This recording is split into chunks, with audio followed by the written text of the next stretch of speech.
What's going on YouTube? Cloverbells here, back with another Scarlet Violet video, and today we're going to be talking about some of the common top teams that you're going to be running into if you're going to the Charlotte Regionals. Alright, so now we're in the last regional of the Regulation B format, and that's Charlotte. It's coming up in a couple of days. And we're going to be going over some of those squads that you need to prepare for if you want to be successful. So hopefully this kind of video will help you guys out a little bit. Now, again, there's going to be a couple of teams that are going to surprise some people. There's going to be some bond choices that one might not expect. And I definitely think that's going to be the case because, you know, this is the last regional of the format. So this is all... this is a be-all, end-all kind of thing, right? So you want to be at least prepared for some of the top teams that have already been successful thus far in some previous regionals, as well as some teams that have started to rise, right? So now what we're going to do is just go over some of the sets, talk about the teams, what you can do against some of them, and from there we'll just give like some final thoughts at the end of the video. All right, so let's go ahead and start talking about the teams. Okay, so the first team that we're going to be talking about is, of course, Semper's team, also, you know, from Nick Navarre. It was the Liligant Torkoal stuff, also known as Liligant. Basically, you're relying on the Sun mode here to put on a lot of pressure when you click after you click Eruption stuff. You also rely on the Sun to boost up your FlutterMane and boost up the GreatTusk because they both have photosynthesis, right? So, again, it's a very hyper-aggressive team because you have all this offensive pressure from both your physical and your special attackers. You have the King Gambit over here just for like certain slower games, you know, with the Trick Room matchup. And then, of course, the Dragonite with the Lumber is actually really nice here. So you can get, you can avoid the burns from the Arcanine and still put on a decent amount of pressure because of the extreme speed. The Ice Spinner is really good into the, you know, Indeedee Armarouge stuff along with the GreatTusk. You can blow it up with the Ice Spinner. So this way their Expanding Force just is a single target move and just doesn't do as much damage. And then you can just Earthquake next to your Dragonite because you have a GreatTusk, right? So there's just like multiple modes to this kind of team, and unless you like play properly and you get some of those leads right, you might just lose like in just a couple of turns, right? So just be aware of the combinations that some of these Pokemon have. You might even see like Covert Cloak on the Liligant instead of the Focus Sash. And then you might see the Focus Sash on the GreatTusk rather than the Choice Scarf. There's a lot of different variants of this same 6. Like I've seen even Tailwind on this Dragonite, you know, and depending on the player. So they want to like try that route. Like even when we were building the Sun Team first Regulation C, we put Tailwind on our Dragonite just so that we can have a faster mode, you know, for the rest of the squad. But overall, I feel like, you know, you just have to make sure that you're solid with your play and not get like rolled turn 1 by like Choice Specs, FlutterMane, and the Eruption Torkoals, and, you know, the Earthquake Dragonites, Earthquake next to Dragonites. But this is one of those teams that you have to be ready for because, again, it's been successful in multiple regionals. It won a regional. So at the very least, don't be surprised if you see this coming into the final regional in Charlotte, right? So if you're someone that is using this, great. You're gonna win a lot of games, I'm sure, but at the very least someone's gonna find like some answers to this, right? And it's hard to play, you know, against multiple modes like this because if you just go the Trick Room route, then the Torkoal is just gonna come in and click Eruption. So you have to be ready to have a game plan against the Torkoal if you are someone that's using Trick Room, and if you are someone that uses Tailwind. I guess you can technically outspeed it, but the goal of your Tailwind team is, you know, how can you stop this Liligant from using its Chlorophyll and its Sleep Powder stuff, right? So you're going to probably rely on your own grass types, your Terra Grass options, maybe even your Arcanine, you know, your Snow supports, fake out options if this does not have a Covert Cloak, that kind of thing. And if you want to change its weather, the Tyranitar stuff coming in and out is also really nice. So lots of different ways to try and play against this Sun team. You just have to make sure your positional play is actually really accurate. All right, so let's move on to the next kind of team, but it's still like a similar format in like, you know, FlutterMane, King Gambit, Dragonite. This core along with GreatTusk is also relatively standard, but if we just take a look at this team right here, it's the same kind of core with those three, but then you have the Maushold stuff along with the Iron Bundle. So this time the FlutterMane, again, is still with that Choice Spec setup. The GreatTusk has the Focus Sash rather than the Scarf, and the Maushold is able to provide bulk for the entire team because of Guard, right? So the idea here is, again, still the same stuff with Dragonite and GreatTusk, where you're able to Earthquake next to it, and you have this King Gambit for the Snowball. The Maushold just makes the FlutterMane do so much damage because it's hard to get around the Maushold because of the redirection, Guard support, and the FlutterMane just does whatever it wants behind all that redirection stuff. Okay, so you just have to be aware of this. And here is the move that I like most on Dragonite on this kind of team. It's Tailwind. So this way, now your GreatTusk, now your FlutterMane, and even your Iron Bundle is now super fast. And you're just able to put pressure that way rather than relying on the Liligant Torkoal stuff, right? So the Dragon Fairy Steel Core of Dragonite, FlutterMane, and King Gambit is just something that you have to watch out for, because on both of those teams, whether it's the Sun version or this type of variant, you know, they do relatively well. They're all very bulky, especially on this kind of team where you're just hiding behind the Maushold. So just be ready to see both versions of you know, that trio, and just hope for the best in terms of how you want to play it. But of course, you have lots of options in terms of, you know, just flipping the speed control in your favor, right? You can see that the Dragonite has Tailwind. You know, you can always click the Trick Room out. And you know, King Gambit is slow, but it's not slower than Amoonguss, and it's not slower than Torkoal. So if you're someone that's using like hard Trick Room stuff, then you're gonna have the advantage that way. You just have to make sure that you watch out for the Ice Spinner on the Dragonite if they want to blow up your terrain. All right, let's move on to the next type of team.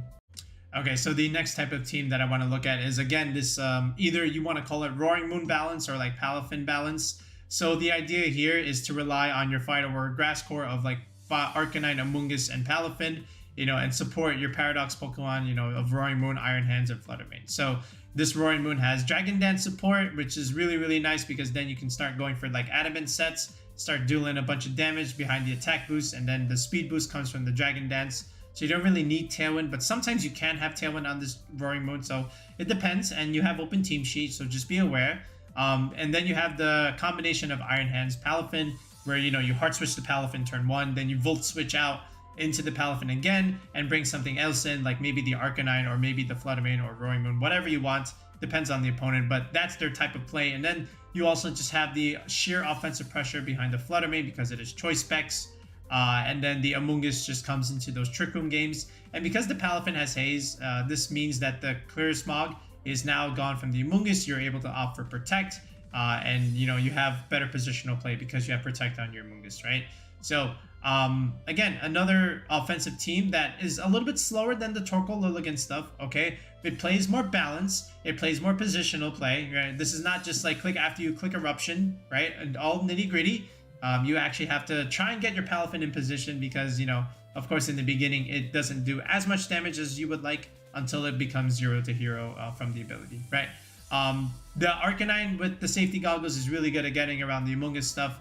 But again, just a very relatively solid core with the Roaring Moon Paradox stuff. They call it the good stuff kind of core, all right? This stuff is always really solid and consistent. And if I had to give someone a team for Regulation B, I would always just give them something like this. You know, just like very balanced play, very balanced kind of team. All right, so let's move on to the next one. Okay, next up is the Dondozo teams, right? Every single regional that we have, it always has Dondozo coming up top. It's just a solid archetype. It's very oppressive, but this time around, again, you're going to see the stuff with Glimmora. So we're going to be taking a look at Neil's team and Marcus's team. You know, these have like very similar ideas and similar cores, but you know, they were both team building together along with someone else. I just can't remember. Oh, Freezai. So all three of them, they had something along the sorts of like Dondozo Tatsugiri with Glimmora, but they have some variance in how they want to play it. Neil's version had the Dragonite GreatTusk in the back, whereas Marcus was opting for the Palmot stuff, along with Talonflame and the Arcanine over here. So really, how you want to play it, or how you're going to see it, is pretty much dependent on the player. But the Glimmora stuff with Dondozo is like so oppressive, all right? And it's just a slow, methodical way. I like Neil's version a little bit more just because I like Dragonite GreatTusk. You know, you always have this mode. And then the Tailwind, again, is really nice. Again, I love Tailwind Dragonite with Lumber. I feel like it just adds another dimension to your team that, you know, is just something better that it is along the lines of like extreme speed and click Ice Spinner. You know what that's going to do, but Tailwind Dragonite is really cool. But, you know, you have to be ready, and you're going to see stuff like this. They're going to bring the Dondozo stuff in the back. Glimmora, Terra Grass, with all these tech options with the Assault Vest is hard to remove. So you got to watch out for that, especially on Marcus's team because he has the Arcanine support. So you're able to just chill with the Glimmora, do whatever you want. And then in the end game, you just bring in Dondozo Tatsugiri stuff and just go from there. Leftovers, Dondozo over here with Earthquake, Wave Crash, Terra Blast. No over order up, right? So they're opting for just staying with what they are. They were going to rely on the boost from the Tatsugiri already, and then just opt for an extra coverage move. And then they both had Terra Blast, Terra Grass, which is nice against the Palafins because the Palafins were clicking Haze. So they wanted to like really do a lot of damage against it and just really pin it. And, you know, Terra Grass was a nice option. But as far as like what's coming in the back, you could even see like Maushold, Annihilape stuff, or Indeedee Armarouge as another mode to the Dondozo Tatsugiri besides the Glimmora stuff. But I feel like Dondozo plus Glimmora is just something that's going to do relatively well whether you like it or not. And Glimmora is like tearing through the meta in Regulation C right now, along with its buddy Wochien. You know, I get clients all the time asking me, you know, for coaching stuff, and then when we go into the coaching, the first thing they say is, I'm struggling against Glimmora plus Wochien and that kind of stuff. So be ready for Regulation C in that regard, for that combination. But, you know, Glimmora is also still pretty good in Regulation B. So just be ready to have something against it as well as the Dondozo stuff. All right. So let's move on to the next archetype. All right, next up is the hard Trick Room stuff with the Indeedee Armarouge, but the Hatterene. So basically, you know what Indeedee Armarouge is supposed to do. You know, you get the Psychic Terrain, you get the Expanding Force stuff. But then, you know, you figured out that these two kind of struggle against the Dark type stuff. So Roaring Moon always had an advantage over here. But this is also why some teams started using Hatterene, because you get the nice fairy coverage against the Roaring Moon, which is 4 times weak. And they needed it for the Roaring Moon matchup, which is why it had to come. But otherwise, you're going to rely on the Indeedee Armarouge with Torkoal coming in from the back. And as well as the Annihilape stuff behind the Indeedee, you're able to just, you know, redirect stuff and just click a Final Gambit on something, or even get up your Trick Room up, get that free switch because of the Final Gambit, go into your Torkoal and just start clicking Eruption stuff. So, and then again, the way it plays is very linear. You know what's going to happen when you see this kind of team. Okay, it's always usually Scarf Annihilape, unless you had Rashio's kind of team where it was actually bulk up behind the Indeedee. Okay, but other than that, again, the way you want to fight these teams is just use the Dragonite Ice Spinner stuff. That's why it started rising all of a sudden too, towards the end of the format. Like Ice Spinner kind of just runs through Indeedee's terrain. They don't have the damage from the Expanding Force anymore, so they have to go a different route, which is also why the Hatterene came in that regard. You want to put pressure on the Dragonites and the Roaring Moons for that reason. So just be aware of that in that regard. And again, Kingambit is really good against the FlutterMane stuff because you have the steel coverage, and you know what you're gonna get, you know, with the Annihilape. Besides the Final Gambit stuff, you always have like Shadow Claw, Close Combat, that kind of thing. And of course, Torkoal under Trick Room with Eruption Charcoal is just, we already talked about it in the beginning of the video with the Liligant Torkoal stuff, right? So this is a hard Trick Room team, but you know, in terms of like other kinds of Trick Room squads that you might encounter that doesn't have the Hatterene stuff, you might have something like this, where you have still the FlutterMane over here with the Brute Bonnet and Iron Hands. So Iron Hands and Brute Bonnet sometimes come on these Trick Room teams, and there is no Hatterene in this regard, but instead you rely on the offense of the FlutterMane for your fairy type damage.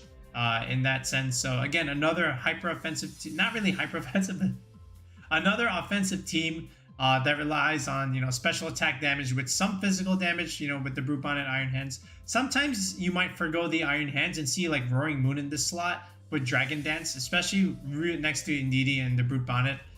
So in that regard, you have that answer. This is from Logan's team from the Vancouver Regionals. So I really like this one a lot. And, you know, this type of 6 I have seen in some of these other Regulation B tours after the regionals was over. So it makes a lot of sense. It does relatively well. So it's just something else you have to prepare for, right? This Indeedee Armarouge stuff with the Torkoals in the backs. Again, some of them have the Hatterene, some of them have the FlutterMane, some of them have Kingambit, some of them have Iron Hands.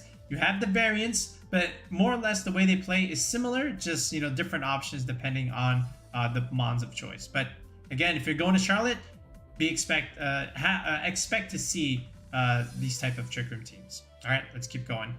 Okay, the next thing that you're also going to be expected to see is pretty much what I call the standard Perish Trap team, where you have FlutterMane Gothitelle trapping things, FlutterMane clicking Perish Song, and then you have the Palafin Iron Hands coming in as well, you know, just to abuse the Perish stuff. You already know what they can do. Again, Volt Switch turn 1. Actually, this one doesn't even run Volt Switch. This one has Swords Dance. But again, you have some of those options with Volt Switch. Then the Palafin, again, just comes in and comes back out because there's so much pivoting going around because of the Perish stuff. So you rely on that. And then you have the defensive bulk of the Arcanine along with the Amoonguss, who also enjoys pivoting in and out from the Perish because you're taking damage, but you're healing it back up with Regenerator. So in that regard, yeah, there's that. And once you pick up 2 KOs, the Perish stuff kind of just wins. And, you know, Gothitelle with Trick Room is able to provide support for the Amoonguss and the Iron Hands. So just be aware of that in that sense. But, you know, standard Perish, again, they love to alternate protecting and they love to pivot the other slots. So if you can get your reads right and you can make those reads on those protects and start picking up those KOs, when they do switch in, you can do a lot. And, you know, these types of teams, they kind of tend to play relatively passively because they're spending so much time protecting and pivoting, trying to pin you with the Perish. So if you can just find a way to be super aggressive and double up on a slot and, you know, read that they're going to protect one slot, then you can really put a hamper on some of those plans. And in the recent Vancouver regionals, a lot of the Perish stuff kind of died out, whereas like in Orlando, Gothitelle stuff was everywhere, but then people started realizing that and they started being better prepared. So that way they wouldn't get completely demolished by the Perish stuff. But in Regulation C, again, Wo-Chien Glimmora Perish stuff with Gothitelle is here to stay, and it's one of the most oppressive archetypes that you're going to see. So again, if you're preparing for Fort Wayne, be ready for Wo-Chien stuff with Gothitelle along with Ting-Lu and, you know, a bunch of the rest of the defensive gang. But until then, this is as standard of a Perish team that you'll see.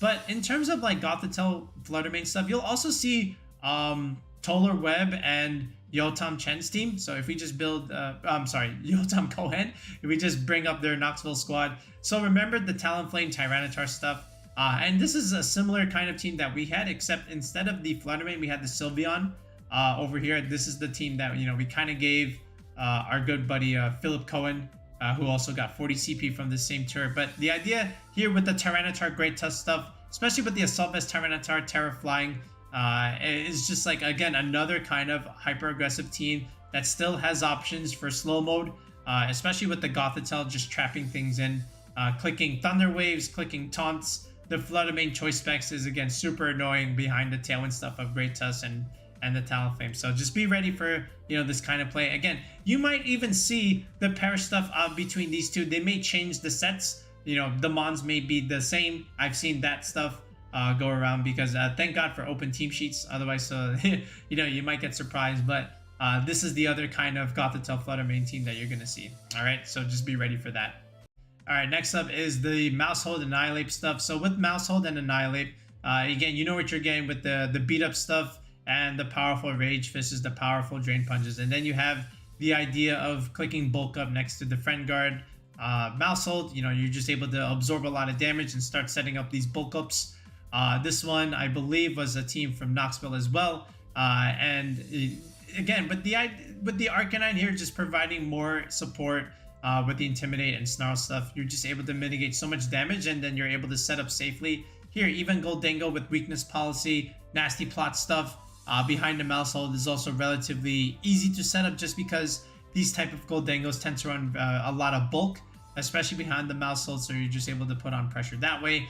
The Iron Bundle is just meant to provide speed control with the Icy Wind, put on a bunch of pressure with the Hydro Pump against other Arcanines, and then this one has can be either Tailwind or it can be a Dragon Dance set, but Tailwind makes a lot of sense here, especially with Goldango and the Annihilape stuff. You can just be super aggressive after the Tailwind setup and just go from there, right? So this is another one of those Maushold Annihilape teams that has like this Dragon Steel balance with Roaring Moon and Goldango. And then if you look at Stefan's team from the Oceania Regionals, this is another version of that, but more or less a similar kind of way of playing. Again, you still have the Roaring Moon Goldango stuff with the Maushold Annihilape, but here you have Talonflame GreatTusk, right? So you still have that offensive mode where the Talonflame is cooking Tailwind and you're supporting the rest of the team, and you don't have to rely on Tailwind from your own Roaring Moon.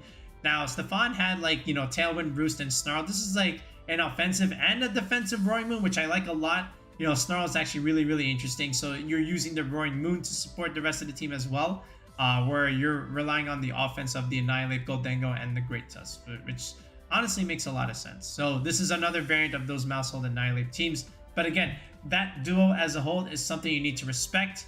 So just be ready for that. And the Maushold will have safety goggles, right? So if you just want to sport things I think again they can also get around your Spore. They can click, you know, Taunt or Encore if you're trying to set up certain Trick Room plays. So just be ready for that. But you know, just this duo has been, you know, relatively successful throughout the entire regulation B. So just have something against this stuff along with the Palafin GreatTusk. All right, let's keep on going with the next archetype. Okay, the last common strong team that I think is going to be prevalent in the next upcoming and final regionals is the Gavin Michaels team with the Double Dragon Rain team, you know, with Scalper and Dragonite on the Pelipper, you know, Palafin stuff. So basically, again, you know what you're getting with Pelipper and Palafin. The Rain mode along with the Amoonguss. This trio is really strong, but the problem is it falls to the bundle a little bit. This is why the Iron Hands is always on these Rain teams to be able to put pressure on the bundle. And then Scalper along with Dragonite, of course, the Scalper just does well into the entire format in general, right? Ice Dragon coverage is really strong, especially this priority Ice Shard stuff, where you're just able to pick up some big KOs. Terra Poison is really good for that defensive typing. Dragon Fang with Glaive Rush just one-shots so many things. It's just a really strong kind of Pokemon, and I like the Pseudo Legendary a lot. Not to say that Dragonite's not good. Of course, this thing is really good, especially again with this tech moves of, you know, Ice Spinner, just to really put a hamper on those Trick Room teams. And you know what you're getting with Extreme Speed and Terra Blast, you know, with Terra Flying. The Lumberry Multiscale makes it so that it's hard to burn or paralyze or sleep the Dragonite on the first turn. And you know that it always is able to take one big hit because of the multi-scale. You can intimidate it, of course, and you can fake it out. But again, this is also why you have Protect on this, so this way you can dodge at least one of those things. But after you just reposition with Palafin and the Iron Hands, behind the Rain support, the Palafin just does so much damage behind priority Jet Punches. And then even if you intimidate the Palafin, like Wave Crush in the Rain with Mystic Water is still going to do so much damage. I don't even think Intimidate saves you. I don't think Arcanine survives that. I don't care if you do Intimidate it. You have the Rain, you have the Mystic Water, it's Wave Crash, it's a stab super effective move. Arcanine's dead. That doesn't even matter. Okay, eventually once the Arcanine does fall, then you can switch out your Palafin. But until then, you can just stay in and still deal a bunch of damage. And you know, these guys kind of just go ham here. And if you want to burn any of these things, you can swap in the Scalper and then, you know, take advantage of Thermal Exchange, which is actually really nice. But this is again another one of those teams where it has success, and you're gonna see it again. People are gonna bring it, I'm sure. It's a really good team if you want to pick it up yourself. The way it plays, you know, is pretty nice. You know, just pivot in your Palafin, you know, use the Rain support, change the weather against those Liligant Sun teams that you're gonna run into. So just be aware of that. But you know, in terms of like the archetypes, I think we went over a good number of them. So if we just recap it again, we talked about Liligant stuff, Dragonite, FlutterMane, GreatTusk cores. You're gonna see Palafin, good stuff. You know, the Paradox support from Arcanine and Amoonguss with a bunch of Paradox mods. The Dondozo stuff, especially with the Glimmoras. The Hard Trick Room teams. Some of them have Hatterene, some of them have Iron Hands, Brute Bonnet, but they always have Indeedee Armarouge with the Torkoal. Alright, and then the Perish Trap with the FlutterMane Gothitelle stuff, Amoonguss, Palafin, and Arcanine. They're the Fire Order Grass Core, along with, you know, being able to pivot and support, you know, with redirections, Sleep Powder stuff, Intimidate Snarls. Then you have the Tyranitar Gothitelle stuff that you're just able to come in, and along with the Talonflame GreatTusk, Maushold, Annihilape stuff, again, another successful duo, and finally, again, that same Rain squad that we just did. These are the common strong teams that you're gonna definitely run up against with some variants. You know, maybe a mon or two that are different, but in terms of the cores itself, these are the common teams that you're gonna see. All right, so if you're going to that regional, the last one of Regulation B, hopefully this video gave you some things to think about or some things to reconfirm with yourself. If you're going there, and hopefully you do well if you are going there. And if you need some coaching for an upcoming regional, or if you need some coaching for, you know, ladder play in terms of team building, okay, again, we have that available on the channel. We've been doing it throughout these last couple of weeks. A lot of you that I've coached are going to either Charlotte or you're preparing to go for Fort Wayne for Regulation C. So if you are, again, good luck. But if you are going and you still need a little bit more time for review in terms of the squad you're bringing, feel free to sign up for coaching on our channel. There is a video description, and in the video description there is a link to join the channel with the tier 3 sub to sign up for a team building session. If you look in the comments section, same idea. There's another link there where you can sign up for coaching, and every single video has a join button where you can just click that, and you should be able to go click the tier 3 sub and sign up for a team building session for series 3 or regulation C, however you want to call it. I'm never going to get it down. I don't care anymore. So we'll be back in another video in the next one, guys. Our Celesteela plush says peace out.